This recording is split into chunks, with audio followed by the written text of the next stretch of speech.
Welcome to Man Does Tech, where I solve the problems you didn't even know you had. In this video, I will explain how to make melted marshmallows not sticky. First, ensure all your utensils and work surfaces are well greased. This simple step creates a barrier, preventing the marshmallow from adhering. Next, incorporate a small amount of fat directly into your melting marshmallows. This helps alter their texture, making them more manageable. Finally, remember that speed is your friend. Work efficiently once they are melted. To effectively combat stickiness, consider your non-stick aids. Butter or a neutral cooking oil like vegetable or canola are perfect for coating your hands, spatulas, and bowls.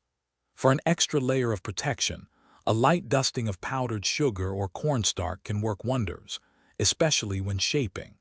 Always opt for parchment paper or silicone baking mats on your work surfaces. They are truly indispensable for easy handling.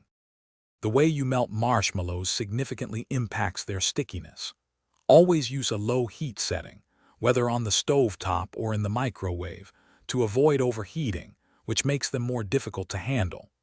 Incorporating a small amount of liquid, such as 1 tablespoon of water or milk for every 10 ounces of marshmallows, can also improve their consistency.